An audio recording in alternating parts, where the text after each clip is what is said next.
Hello again. Tonight's story belongs to a woman whose ending snapped so sharply it echoed, and in the echo something reckless took shape. One impulsive post, one impossible reply from the last person she ever imagined would answer. Dangerous love rarely announces itself as love. It begins as an arrangement, something tidy and contained, and then, quietly, thoroughly, it becomes the only truth that refuses to move. By the time Sabrina told me I was exhausting to love, there was mascara in my mouth. Not poetic, evidentiary. It places me exactly at 12:47 a.m. on a Thursday in March. Cross-legged on the kitchen floor of an apartment I helped fund, but somehow furnished alone in every way that mattered. Salt and old makeup on my tongue. Because I had wiped my face too many times with the back of my hand. Because I had lost the boundary between dignity and debris. Sabrina stood at the counter with her arms folded so tightly it looked like it hurt. The red weekender bag, her bag for space, was already zipped, which meant this moment had been practiced in private before it was performed in front of me. Rain tapped hard against the fire escape, a steady, judgmental rhythm. The hallway light leaked under the door and turned the kitchen into something sterile, interrogative. She didn't cry. I handled that part for both of us. "You make everything feel urgent," she said. "Every feeling is a fire with you." I laughed because the alternative was begging, and nothing strips a person faster than pleading in socks she gave you for Christmas. A sharp line from me about matching mugs. A sharper silence from her in return. I knew what she meant. I had known for months. I had been shrinking in real time, editing myself down to something easier to keep. Quieter, less hungry, less inconvenient. I learned to smile while she checked her phone.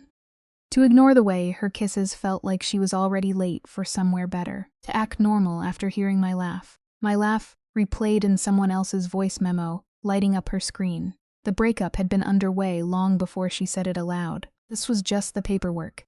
"I can't keep being responsible for your weather," she said. And the precision of it almost deserved applause. Almost. Instead, it split me cleanly in two.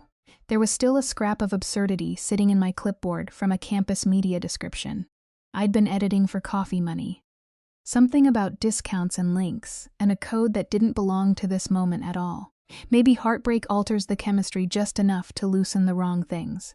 Because after she stepped around me, took her red bag, and with it whatever remained of my self-respect, I stared at my phone through a blur, pasted the wrong text into a post box, deleted it, laughed until it hurt, and then typed the sentence that detonated everything.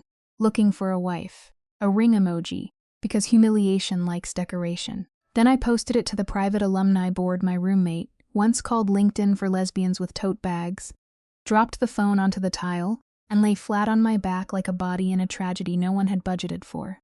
From the bedroom doorway, Nia's voice cut in. "Tell me you didn't just broadcast your breakdown." "I didn't broadcast," I said. "I posted. Not better. Statistically debatable."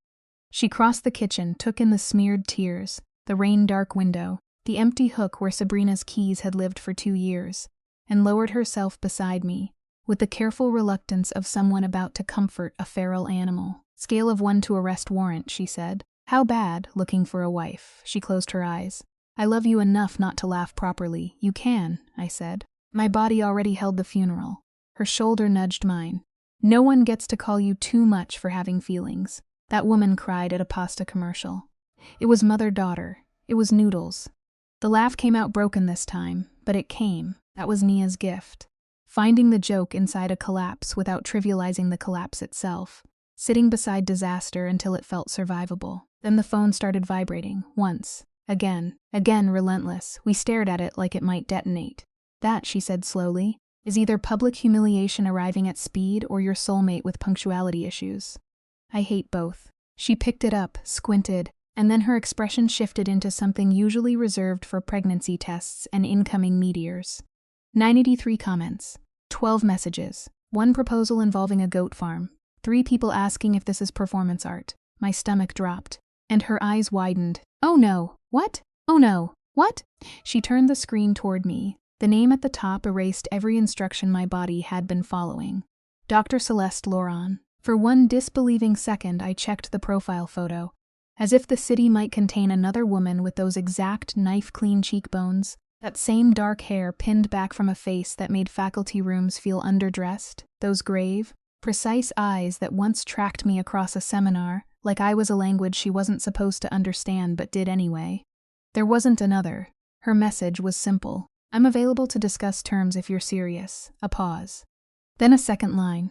If you're not, take the post down before morning. At 8:14 the next day, after 3 hours of shallow sleep and one vivid nightmare involving a goat farm and responsibilities I was not built for, someone knocked on our door. Not pounded. Knocked. 3 measured taps, evenly spaced, so controlled they made panic bloom faster than any chaos could. Nia froze mid-brush, foam at the corner of her mouth. Tell me that's not who I think it is. I don't know who you think it is, I said, which was technically true and spiritually dishonest. I looked down at myself, old university sweatshirt, bare legs, one sock, hair arranged by recent lightning. My mouth tasted like grief and boxed wine. My phone sat on the coffee table like an unexploded device.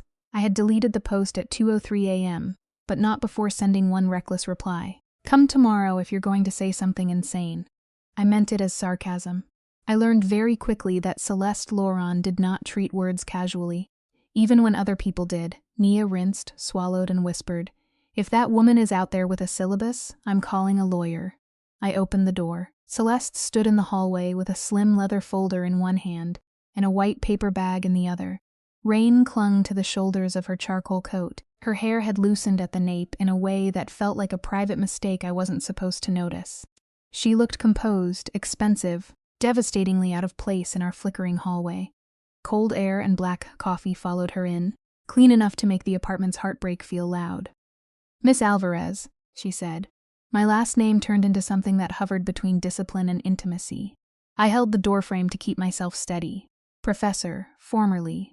Her gaze moved over my face once, efficient, exact, not unkind. "May I come in?" Nia appeared over my shoulder like an under-caffeinated guardian. "Before anyone moves," she said, "I need a genre check." Celeste shifted her attention to her with a courtesy so precise it straightened the air.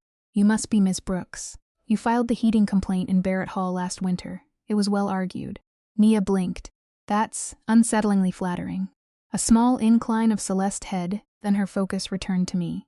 The paper bag rustled softly in her hand. "I brought breakfast," she said, and lifted the folder just slightly, "and a contract. 2 things that should not belong to the same morning, placed side by side as if they had always been meant to meet." "Probably not," she said, and if I hadn't been staring at her mouth, I might have missed the smallest softening in it, as if the refusal had briefly considered becoming something else before remembering itself. Still, she asked again, "May I come in?" There were 1,000 reasonable refusals waiting behind my teeth. I could have pointed out the absurdity with clinical precision, reminded her she had been my advanced rhetoric professor, the woman who once held my gaze for 10 unbearable seconds after I made an argument about consent in 19th century literature and left me thinking about it for days like a wound that refused closure. I could have said she had no right to appear in my doorway the morning after my breakup, as if grief were an opening she could walk through. None of that arrived. I stepped aside. She entered as though the apartment mattered. That was the first thing that unsettled me, even more than her presence itself. She didn't judge the space. No lingering glance at the chipped counter, the unpaid envelope stacked like quiet accusations, the cardboard box still half full from when Sabrina moved in and never fully arrived in unpacked form. She moved with deliberate calm, placing a paper bag on the table as if this were a room designed to receive it. Coffee cups came out first, then pastries, still warm, the kind of detail that felt unnecessary until it didn't. A croissant, a blueberry scone, 2 coffees, and a latte with oat milk set apart like it already belonged to someone. My attention snagged on it. "How do you know how I take coffee?" Her eyes lifted to mine without hesitation. "You order the same thing at the Humanities Cafe every Tuesday and Thursday after your 8 a.m. lecture." Behind me, Nia made a sound that bordered between alarm and delight. Celeste didn't react to it. She didn't react to much at all unless she intended to. That was her pattern. Absence of denial, selective revelation, a precision that made everything she noticed feel permanent. "This is deeply unsettling," I said. "So I've been told. By who?" "By women I've supervised. By administrators. Mostly by people who prefer not to be observed accurately." Nia slid into a chair and reached for a scone like she was attending a meeting she expected to survive. "I'm staying." "That seems wise," Celeste said. I didn't sit. Sitting would have turned this into something official, and official things had consequences, records, permanence. Standing kept it unreal for a few seconds longer. Celeste removed her gloves, placed them beside the folder, and opened it. Inside was a contract, printed, clipped, tabbed, annotated in pale gold ink. My breath stalled. You brought tabs. I respect structure.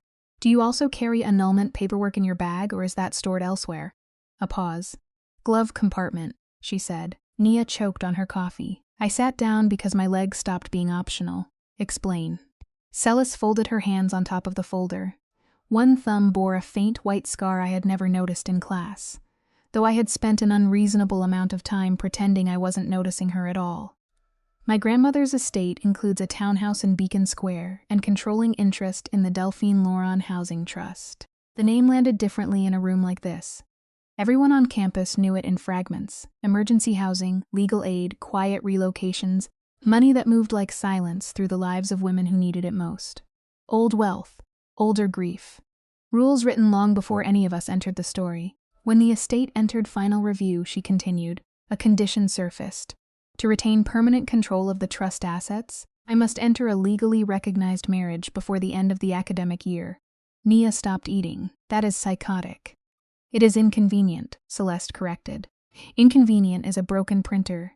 This is generational trauma with paperwork. For the first time since she arrived, something in Celeste's posture loosened, not dramatically, not visibly to anyone who didn't already know how tightly she held herself together. Just enough to suggest fatigue had finally found a seam. My grandmother believed I was capable of building a life no one could enter, she said quietly. This appears to be her correction, a beat past. And if you don't? I asked. My cousin inherits control. He has already indicated intent to liquidate protected properties. The air changed after that.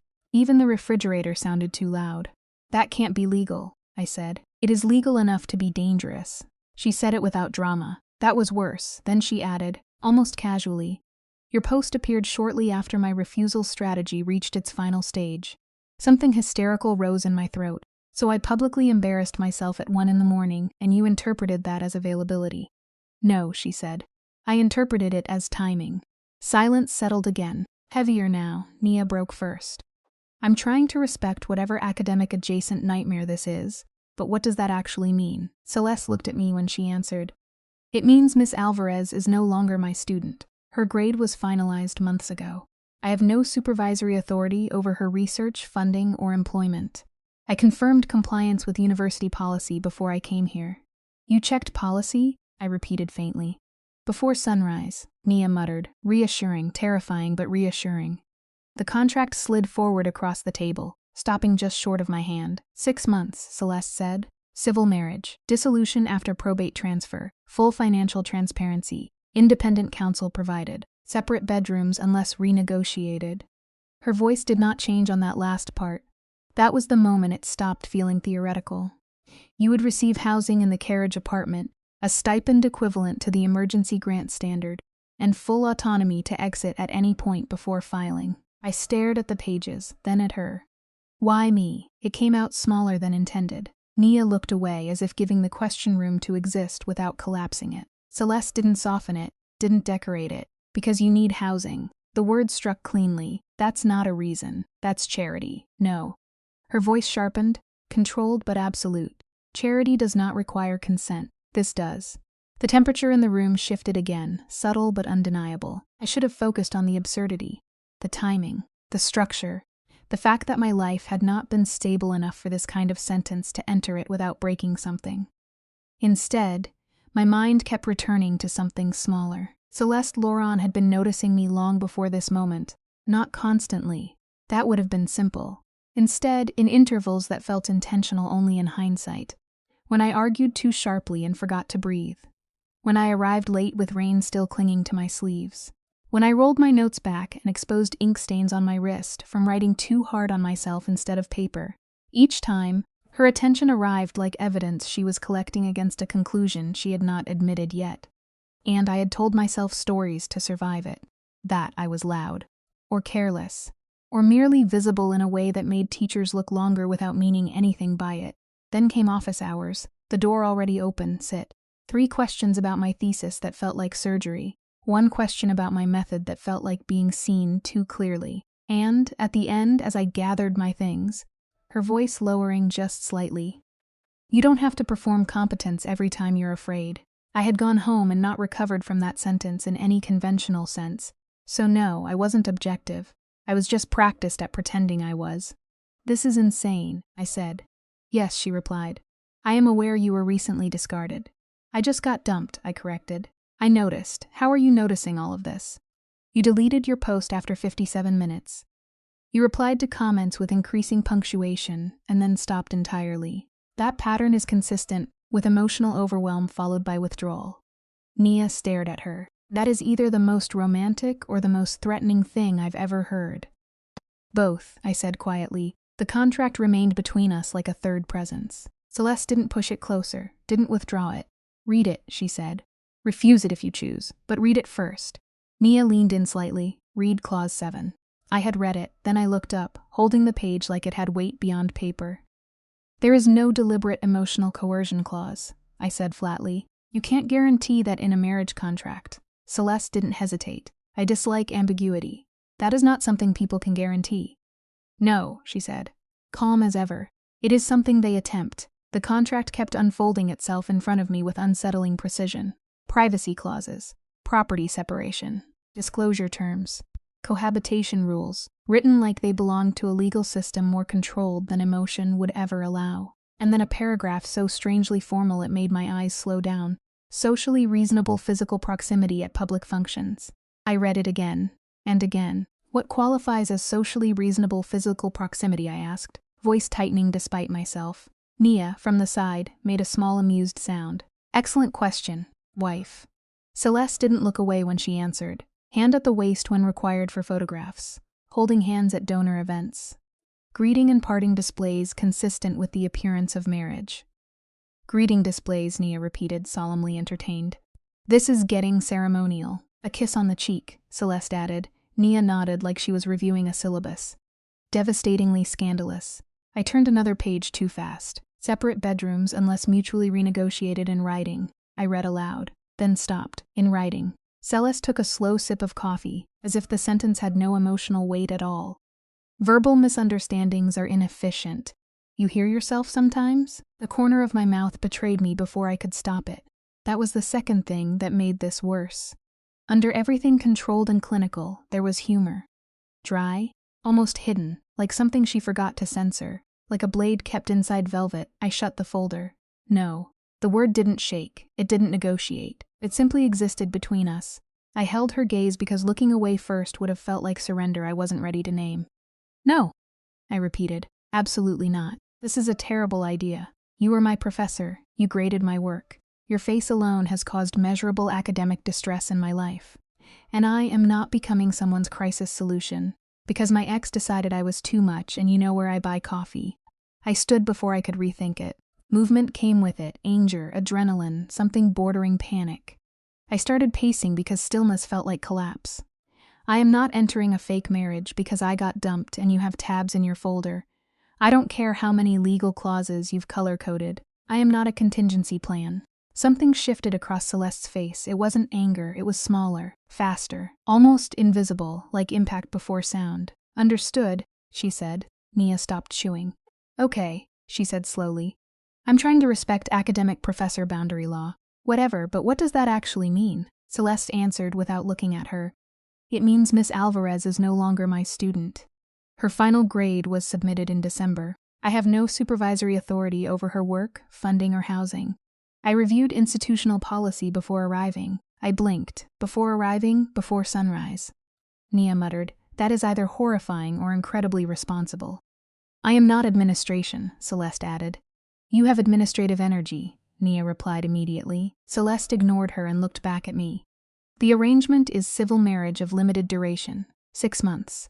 Dissolution upon completion of probate transfer. Full financial transparency. Independent legal representation. Separate bedrooms unless mutually revised. She paused only once. And full discretion to terminate at any point before filing. The room tightened around that sentence. I crossed my arms so hard it hurt. Why me? Silence didn't come immediately. It arrived late, like it had to pass through something before reaching us. Outside, rain pressed lightly against the windows. A cabinet clicked somewhere in the kitchen. Even the apartment felt like it was listening. Because, Celeste said finally, I have been trying not to ask myself that question since October. That was the moment everything stopped being theoretical. Nia stood up too quickly. I am going to the kitchen, she announced to no one, grabbing the pastry box even though the napkins were already on the counter. For reasons unrelated to emotional suffocation, she disappeared anyway, leaving silence with teeth. What does that mean? I asked. Celeste's hands moved behind her back again, controlled posture returning like armor. It means I noticed you. That is not news. No, she said, and this time it came out quieter. Noticed is insufficient. My throat tightened before I could stop it. You challenged everything I taught without mistaking defiance for ignorance. You entered rooms like you were still negotiating permission to exist in them, and then spoke as if space belonged to you anyway. You apologized when you were angry. You underate when you were anxious. You wrote in margins because you never trusted blank pages to stay where you left them. Her voice didn't rise. It didn't need to.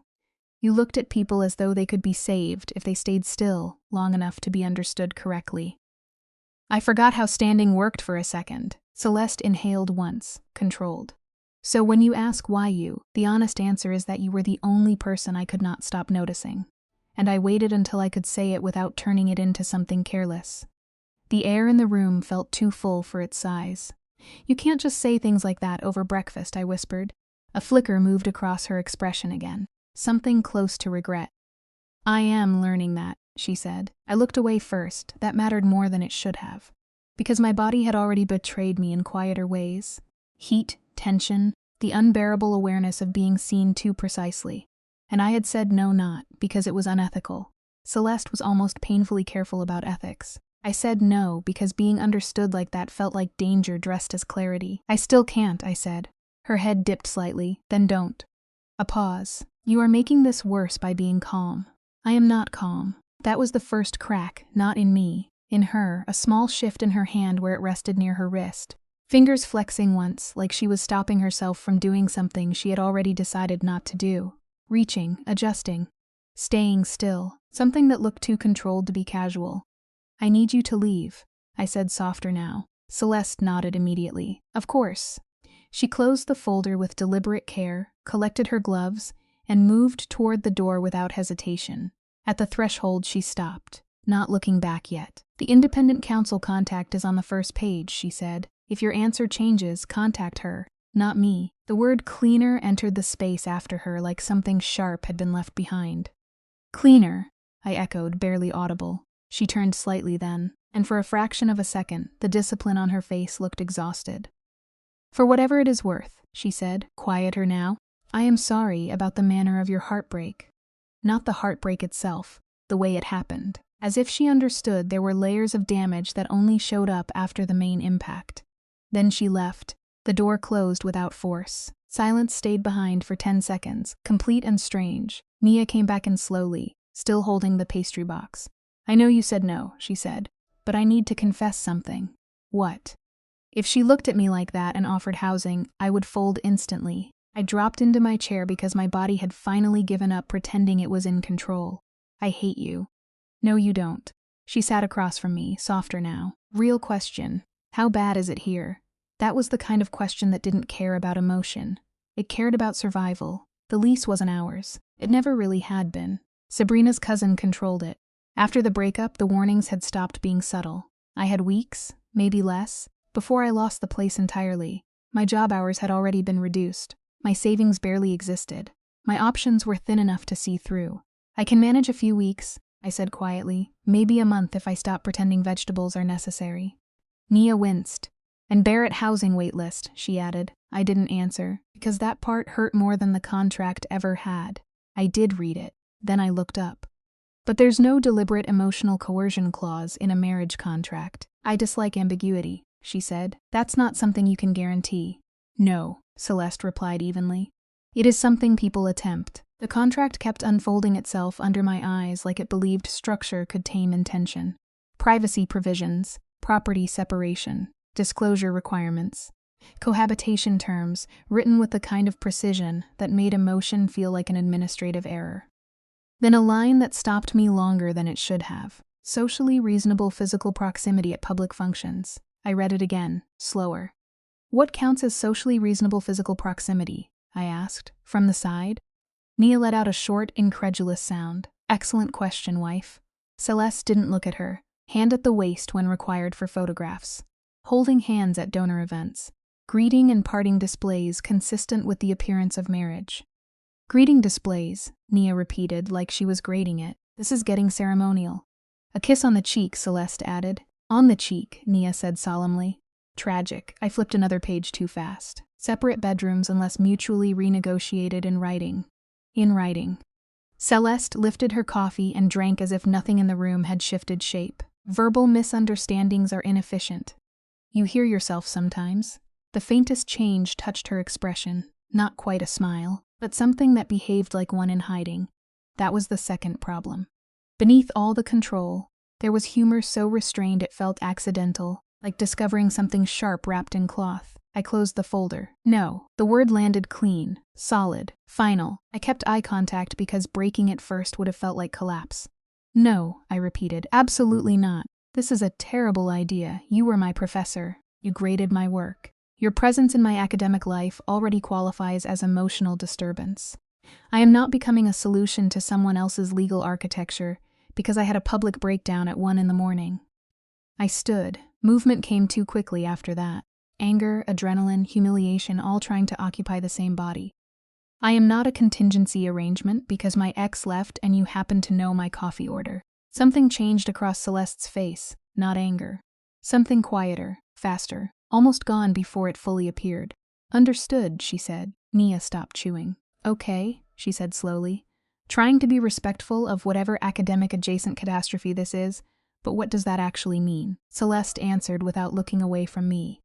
It means Miss Alvarez is no longer my student. Her final grade was submitted months ago. I have no supervisory role over her work, funding, or housing. I verified institutional compliance before coming here. Before coming here, I repeated. Before sunrise, Nia muttered. That is either extremely responsible or deeply unwell. I am not administration, Celeste added. You have administration energy, Nia said immediately. Celeste ignored that. The arrangement is a civil marriage of limited duration. 6 months, dissolution after probate transfer, full financial transparency, independent counsel. Separate bedrooms unless renegotiated. Her voice did not shift on that last clause. That was the point where it stopped feeling abstract, and full discretion to exit at any time before filing. I looked at her, then at the pages, then back at her. Why me? It came out smaller than I wanted. Silence followed, thick enough to feel structured. Rain pressed lightly against the window. Somewhere in the kitchen, a cabinet closed too softly to be accidental. Even the room seemed to listen. Because, Celeste said at last, I have been avoiding asking myself that question since October. Nia stood abruptly. I am going to the kitchen, she announced, already moving. For unrelated reasons, napkins, emotional survival, anything else. She disappeared. The silence that remained felt intentional. What does that mean? I asked. Celeste's hands moved behind her back, controlled, contained, like posture could substitute for exposure. It means I noticed you. That is not news. No, she said, and this time the restraint around her voice tightened. Noticed is insufficient. My throat tightened without permission. You challenged everything I taught, without confusing defiance with ignorance.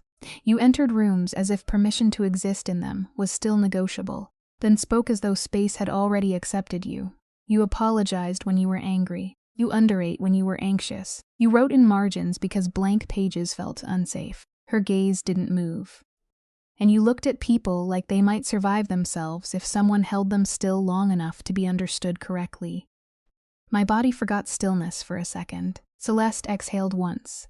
So when you ask why you, the honest answer is that you were the only person I could not stop noticing. And I waited until I could say that without turning it into something careless. The hallway light under the door drew a thin line across the floor. Somewhere outside, life continued loudly and indifferently. You can't say things like that over breakfast, I said. A brief flicker crossed her face. I am learning that. I looked away first. That mattered more than I wanted it to, because my body had already betrayed me in smaller ways. Heat I didn't authorize, attention I didn't consent to, recognition that felt too precise to be safe. And I had said no not because she was careless, but because she was careful in a way that made me feel visible, And being visible, newly broken, felt like being chosen. I still can't, I said. Her head dipped once. Then don't. A pause. You are making this worse by being calm. I am not calm. That was the first visible fracture, not in me, in her. A small motion in her hand where it flexed once against her wrist, like restraint tightening against impulse. I need you to leave, I said. Celeste nodded immediately. Of course. She closed the folder with care, gathered her gloves, and moved toward the door without hesitation. At the threshold, she stopped, did not turn fully back. The independent counsel contact is on the first page, she said. If your answer changes, contact her, not me. The word cleaner followed her like something left behind. Cleaner, I echoed. She turned just slightly then, and for the briefest moment the discipline on her face looked exhausted. For whatever it is worth, she said, I am sorry about the manner of your heartbreak. Not the heartbreak, the way it broke. Then she left, the door shut without force. Silence held for 10 seconds. Nia returned holding the pastry box like it had become symbolic. I know you said no, she said, but I need to confess something. What? If she looked at me like that and offered housing, I would fold immediately. I dropped into my chair. I hate you. No, you don't. She sat across from me, quieter now. Real question. How bad is the situation here? That question didn't care about emotion. It cared about survival. The lease wasn't ours. It never had been. Sabrina's cousin controlled it. The warnings had already shifted from suggestion to deadline. My work hours had been reduced. My savings were thin enough to disappear on contact. The place I was sitting in had a clock attached to it, and it was ticking. I have a few weeks, I said. Maybe a month if I stop pretending food is optional. Nia exhaled through her nose. And Barrett housing waitlist, she added, quieter now. I didn't answer, because that was the part that didn't need words to hurt. Professor, I said. She looked up immediately, not just attention. Something sharper than that. Focus so complete it felt almost physical, like the air between us had tightened. Yes, if I did this, I said carefully, placing each word like it might break if I dropped it too fast, it would not be because you rescued me. No, she said at once. No hesitation, no softness. If you did this, it would be because you chose me under difficult circumstances. And I would spend the entire duration making sure I understood the difference. That line stayed with me long after I left the building, following me down the hallway like a second heartbeat I hadn't agreed to carry. At dinner, Nia took one look at my face and silently pushed her fork of noodles back onto the plate. Oh no, she said. I dropped my bag by the couch. Don't start. She said something, Nia added. She says many things. She has a doctorate. She said something in the specific tone that makes you look like you've been emotionally tased by literature. I sat, then stood, then sat again. She said if I chose her, she would make sure she understood the difference between choice and rescue. Nia stared at me for a full beat. Okay, she said slowly. I'm filing a formal complaint. That line was engineered for emotional damage. I know, and I think I might be in serious trouble. I covered my face with my hands. Nia patted my knee with the kind of sympathy that felt like surrender. Damn, I was hoping for manageable trouble. This is nice coat. Late night thoughts, loss of sleep trouble. The next morning, the landlord texted to say the apartment would be shown the following week whether I was ready or not. 3 hours later, my mother called from El Paso, smiling too brightly through the phone while coughing between sentences, insisting she was fine in a way that meant she wasn't. By evening, Sabrina had sent a spreadsheet dividing our shared life into columns. Furniture, kitchenware, books. Even the plant she had once named after my childhood dog was assigned ownership like grief could be itemized without bleeding through paper. I called the attorney at 6:12 p.m. Amara Singh agreed to meet the next day. Her office smelled like lemon polish and controlled certainty, the kind of space that made you believe nothing ever went unresolved inside it. She listened without interrupting, hands steepled, eyes steady in a way that made dishonesty feel unnecessary. When I asked for the unfiltered version, she leaned back slightly. The honest version, she said, is that Celeste Laurent would rather lose a limb than manipulate a student or former student into anything resembling coercion. She paused. And the second honest version is that she has spent months trying very hard not to ask whether wanting someone responsibly is something the law has a footnote for. I nearly choked on air. She said that, not in those words, Amara replied. Celeste prefers her suffering translated into legal phrasing. My gaze dropped to the contract on her desk. Why me? Amara studied me for a moment, something almost gentle breaking through her professional distance. Because you ask that question like you still don't understand how visible you are. I left with revisions in my bag, and a strange heaviness behind my ribs. 2 days later, with rent numbers closing in and my life reduced to survival math, I signed. We signed in Amara's office with 2 witnesses, a notary, and Naya sitting beside me in a borrowed blazer she wore like armor for emotional emergencies. "I have a pen if anyone needs one," she announced. "It's emotionally supportive." Celeste sat across from me in a midnight blue suit, posture immaculate, expression composed in a way that made everyone else in the room feel slightly unprepared for adulthood. If a stranger walked in, they would have assumed she was the only person in the room conducting herself correctly. I looked like someone signing away the last predictable version of their life. The strangest part wasn't the signatures, it was the structure of the clauses. Each page was annotated with restraint so precise it felt like discipline made visible. Then came Clause 9, subsection C, where Celeste had insisted on adjacent residences rather than shared space. Amara looked up from the document. "This is less efficient." "Yes," Celeste said. "The point of marriage is usually proximity, yes. Then why does your spouse require a separate carriage apartment with its own entrance?" Silence. Nia made a sound that almost became laughter, and then failed. Celeste didn't react at all. "Proximity is not consent," she said simply. "I prefer legal language aligned with reality." Something in me tightened at that. Amara turned to me. "And you agree to this arrangement?" "I asked for it," I said. Celeste's gaze flicked to me briefly. Fast, unreadable, then she said quietly, "As did I." That sentence hit harder than I expected. I missed my signature line and had to start again. Afterward, because absurdity apparently had momentum, we went to City Hall. The rain had stopped. The sky looked washed clean but indifferent, like it hadn't taken sides in anything that had happened below it. I wore the only dress that still fit after weeks of emotional attrition. Nia said it made me look like an apology with good legs. Celeste wore cream silk under a black coat and looked like something expensive had learned restraint. There were 4 of us in total. Me, Celeste, Nia, and Amara, who signed everything with the calm efficiency of someone finalizing a corporate merger, rather than a deeply suspicious marriage. A clerk with glittered nails mispronounced my middle name and asked if anyone objected to the union proceeding. Nia coughed into her fist. I almost laughed. Then I looked at Celeste. She wasn't smiling. Not cold. Not distant, just still in a way that felt intentional. Like she had chosen not to treat this moment lightly, even though the world around us clearly wasn't taking it seriously at all. When it came time to say the vows, my voice shook. Celeste's didn't. Afterward, when the clerk declared us legally married, she turned to me slightly and asked in a low voice meant only for me, "Are you all right?" I should have said no. Instead, I nodded, because her concern didn't feel like pressure. It felt like contact. Then came the part that made everything real in a different way. The clerk instructed a greeting. Clause 7. Publicly reasonable affection. Cheek kiss. Celeste looked at me once, not asking loudly.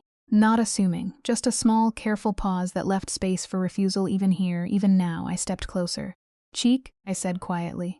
"Cheek," she agreed. Her hand came to my waist, not pulling, not claiming, just steadying. Barely there, but enough that I felt the intention behind it more than the pressure of it. Then her mouth touched my cheek, brief. Controlled. Precisely appropriate. And still, my body reacted like it had no idea what appropriateness meant anymore. Outside City Hall, Nia took 17 photos and 1 video, where I looked like I had temporarily forgotten how gravity worked, and Celeste looked like she was resisting the impulse to adjust my hair in public. When I saw that image later, I couldn't look away from it. Amara handed me an envelope with a filed license and emergency contacts inside. "Use these if anything becomes stupid," she said. "Anyone," Nia added. "She works at a university," Amara replied. "Statistically, it will happen." Then it was just the 3 of us on the courthouse steps, traffic hissing over wet streets. Nia looked between us. "So," she said, "a chauffeur is supposed to appear now. I drove." Celeste said. Nia pressed a hand to her chest. "Of course you did." The townhouse waited in Beacon Square, where old money disguised itself as architecture and silence. I had passed streets like that before and assumed everyone inside drank sparkling water out of glasses that had never known dish soap. "Professor," I said. Her attention snapped into place instantly, not curiosity, not politeness. Something far more complete, like the room had narrowed to the distance between us and nothing else existed outside it. "Yes," she said. I chose my words carefully, like setting glass down on a table that already felt unstable. "If I do this, it will not be because you rescued me." "No," she replied immediately. No pause, no hesitation. "If you do this, it will be because you chose me under difficult circumstances, and I will spend the entire duration making sure I understand the difference." That sentence followed me down the corridor like it had attached itself to my pulse.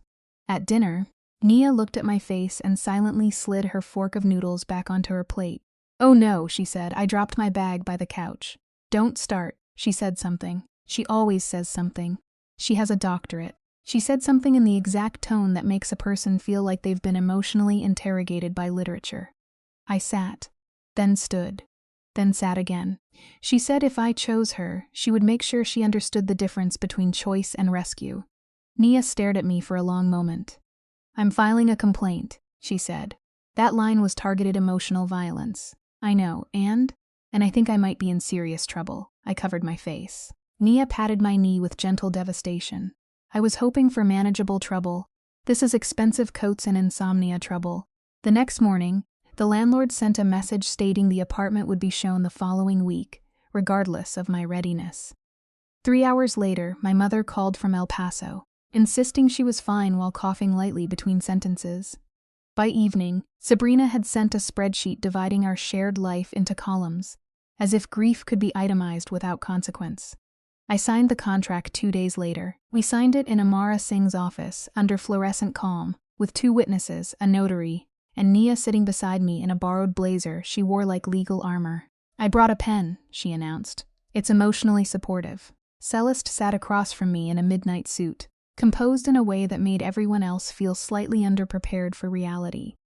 If someone had walked in blind, they would have assumed she was the only person in the room behaving correctly.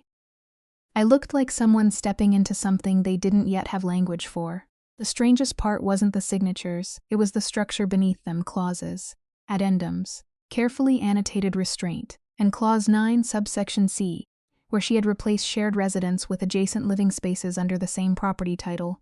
Amara looked up. "This is less efficient." "Yes," Celeste said. "Public marriages usually imply proximity." "Yes. Then why does your spouse require a separate carriage apartment with its own entrance?" Silence. Nia made a sound that almost became laughter and then collapsed into itself. Celeste didn't react. "Proximity is not consent," she said evenly. "I prefer legal language that reflects reality." Something in my chest tightened at that. Amara turned to me. "And you agree to this arrangement?" "I asked for it," I said. Celeste's gaze moved to me for a fraction of a second. Fast. Unreadable, then she said, "As did I." That was the moment I missed my signature line. Afterward, because life had apparently stopped respecting plausibility, we went to City Hall. The rain had stopped. The sky over the stone steps looked washed out and indifferent, like it had no interest in what humans were formalizing below it. I wore a dark green dress. Nia insisted made me look like an apology that had learned confidence. Celeste wore cream silk under a black coat and looked like restraint dressed itself for an occasion it did not approve of. There were 4 of us: me, Celeste, Nia. Amara, the clerk, mispronounced my name. Asked the required question in a tone that suggested paperwork rather than consequence. Nia coughed into her fist. I almost laughed, then I looked at Celeste. She wasn't smiling, not cold, not distant, just still, in a way that suggested she understood exactly what was happening and refused to treat it lightly. When it was time, my voice shook. Celestis did not afterward. When the clerk pronounced us married, she turned to me very quietly. "Are you all right?" I should have said no. Instead, I nodded. Because the concern didn't feel like pressure. It felt like contact. Then came the instruction, Clause 7. Publicly acceptable affection. A greeting. A kiss on the cheek. Celeste looked at me once. A question subtle enough that only someone paying attention to her restraint would notice it. Consent, even now. Even here, I stepped closer. "Cheek," I said. She replied. Her hand came to my waist for balance. Barely there. Controlled. Not claiming. Just steadying. And somehow that was worse. Then she leaned in and pressed her mouth to my cheek. Light. Precise. Approved. My body reacted like it had not received the memo about legality. Outside City Hall, Nia took 17 photos and 1 video in which I looked like I had forgotten how to exist. and Celeste looked like she was resisting the urge to adjust my hair in public. I couldn't look away from that frame later. Amara handed me an envelope, emergency contacts. Legal copies. Instructions. Use this if anything becomes stupid, she said. Anyone, Nia added. She works at a university, Amara replied. Statistically, someone will. Then it was just us on the courthouse steps. Traffic hissed over wet streets. Nia looked between us. A chauffeur should appear now. I drove, Celeste said. Nia pressed a hand to her chest. Of course you did. The townhouse in Beacon Square sat behind tree-lined streets that looked like money had polished the air itself. I had passed places like this before, and assumed everyone inside lived in a different species of calm. The dress was severe in cut and devastating in effect. She turned at the sound of my heel on the stair and fixed me with a stare that felt too complete to be called a glance, as if attention itself had weight and had been placed on me deliberately. This feels aggressive, I said. You look, she stopped, recalibrated, then finished more carefully. Unfair. At Beacon House, the shift began before we even entered the reception room. Whispers moved faster than introductions. Faculty spouses, trustees, development staff, alumni pretending not to look while looking too much. Celeste placed a hand at the small of my back for the first photograph. Light pressed through silk and into something in me that immediately forgot how to stand correctly. Breathe, she murmured. I am, just shallowly, have some compassion. You are built like a controlled fire. Her fingers tightened for half a second, then eased, as if even that small contact had required negotiation with herself. Dinner dissolved into silverware, polite laughter, and carefully staged charm. Watching Celeste move through a room was its own quiet danger. She listened like every sentence had consequences, remembered names others forgot, dismantled a probing trustee with nothing more than 8 calm syllables. When she introduced me, it was not as an obligation but as something almost like certainty, a gravity that made the word wife feel less invented. Then Sabrina arrived. She was covering the event for the alumni magazine. Camera slung over one shoulder, hair arranged with practiced softness. The moment our eyes met, something in my chest reacted before I could stop it. Mina, she said, crossing the room with a confidence that had not yet accepted loss. Celeste's hand left my waist at once. The absence was immediate, almost disorienting. Sabrina's gaze flicked to the ring, then to Celeste. So you move quickly. The old instinct returned, the one that always made me feel like I was being put on trial for surviving. Before I could answer, Celeste spoke. Miss Wells? Mina is on her way to greet a board member, polite on the surface. Absolute underneath. Sabrina lifted a brow. And you are? Celeste turned slightly, precise and unhurried. Her wife, the word struck through me like ignition in a dark room. Convenient, Sabrina said with a thin laugh. Celeste did not react. Convenience is often what people call it when they are no longer central to a story they expected to continue. Somewhere behind a champagne tower, Nia made a sound that was almost prayer disguised as laughter. Sabrina left soon after, color drained from her certainty. I stayed rooted, unsure what part of me was supposed to function next. You didn't have to do that, I said later when the room loosened again. I did, Celeste replied, on the terrace. Rain softened the garden into blurred light. She stood beside me without touching, close enough to feel, far enough to remain disciplined. Thank you, I said, for Sabrina. Yes. She spoke about you in a place where she no longer had that kind of right. Her gaze stayed on the rain. I dislike repetition. You sound like someone preparing sanctions. Would sanctions comfort you? I turned fully toward her. The air between us felt narrowed by something neither of us named. You are making it difficult to remember this was supposed to be practical. Silence gathered, heavier than the weather. Finally, her voice came lower. Nothing about wanting you has ever felt practical. Then she stepped back, as she always did when things began to tilt beyond control, and told me to go before the chandelier light started turning my thoughts into noise. Back at the townhouse, a glass of water waited outside the carriage apartment door, along with 2 aspirin and toast with pear. No note. That absence of explanation felt louder than words. 5 days later, the scandal arrived, screenshots. A leaked clause, my impulsive post resurrected and reframed. By noon, the campus had rewritten it into legend. By 1, the dean wanted answers. By 2, Amara Singh's voice filled a glass conference room, calm enough to make panic feel unprofessional. Before anyone spirals, she said, this came from a board packet. My suspicion is Adrian Lauron had been circling the trust like something patient and opportunistic. If Celeste lost credibility, he gained access. This is my fault, I said when the call ended. No, Celeste answered immediately. You made an impulsive post while heartbroken. Someone weaponized it for property leverage. Those are not the same thing. The distinction should have comforted me. It didn't, then just say you regret it, I said quietly. Regret, she repeated, almost disbelieving. Maybe the arrangement became too inconvenient. Maybe I misunderstood. Her hand closed around the back of a chair. The restraint in it looked physical, like pressure held behind glass. You did not misread me. Then why do you keep stepping back when it becomes real? Because if I touch you before I am certain you are free to choose me without residue of need, I will not forgive myself. It was not detachment. It was fear, disciplined into shape. That was the part that undid me most. I laughed once, brittle. You make it very difficult to stay angry. That is not my intention, I know. That is the problem. Later that evening, I was caught in rain without warning. By the time I reached Beacon Square, I was shaking, soaked through, breath breaking unevenly. My fingers failed on the key, Mina. She crossed the garden without an umbrella, coat-open hair dampened by rain. I had never seen her unguarded like that. It undid something immediately. I am fine, I lied. The breath after it betrayed me. No, you are not. She did not touch me until I nodded. Even then, it was only her hand at my elbow, steadying, guiding. In the bathroom, she knelt on the cold floor. Look at me, I tried. Good, she said softly. Breathe. She counted without urgency. I followed because I had nothing stronger than her voice to hold on to.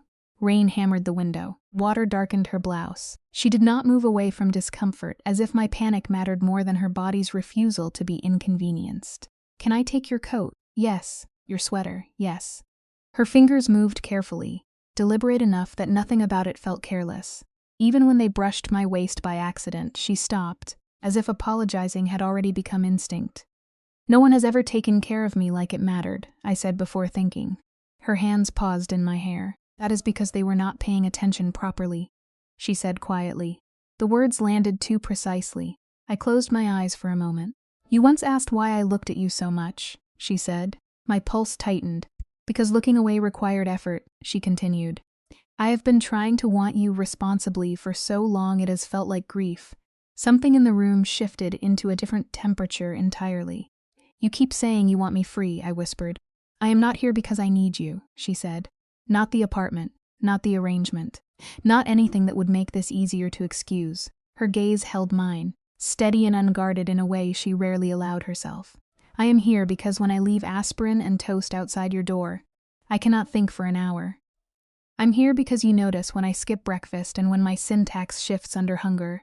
Because every time you step back to protect me, something in me stops pretending it is unaffected and starts falling in a direction I can no longer discipline. So if what you are asking is whether I can choose you without consequence, then yes. Her hand came slowly to my jaw, not demanding, only waiting for permission that did not need to be spoken.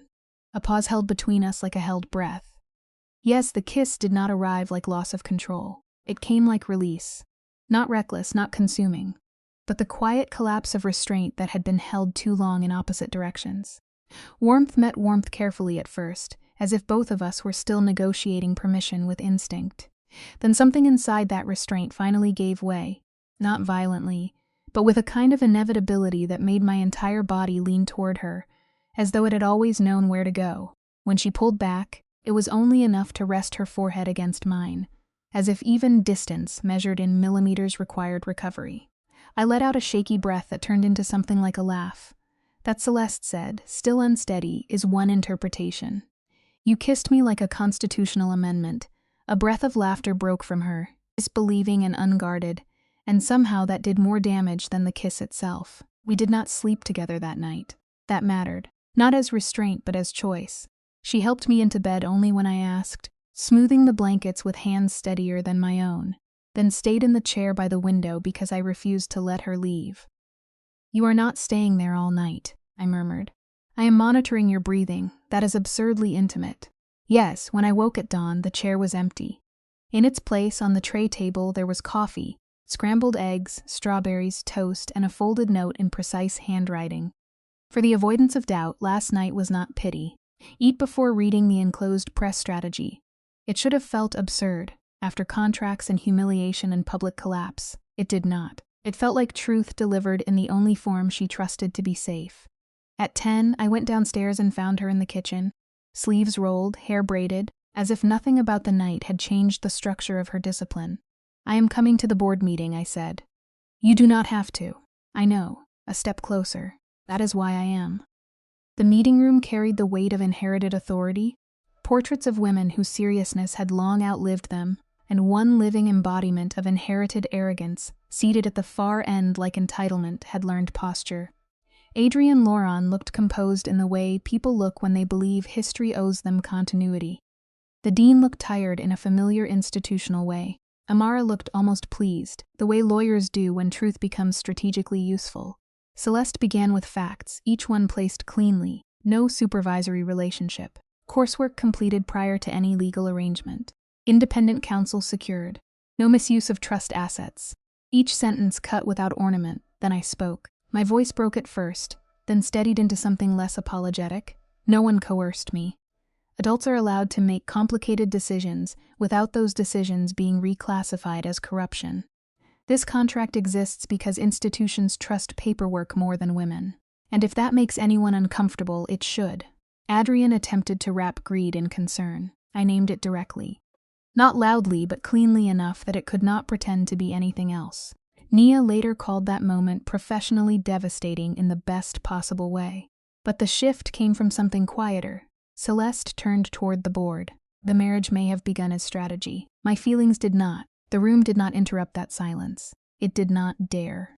Her gaze only came to me after the sentence had fully landed. I delayed any acknowledgement of that fact until I was certain Miss Alvarez could refuse me without consequence. She can, she could, she may still, but the trust will survive that decision more easily than I would. Something subtle changed in the room after that. Not approval exactly. Recognition, the kind that arrives when performance is no longer required.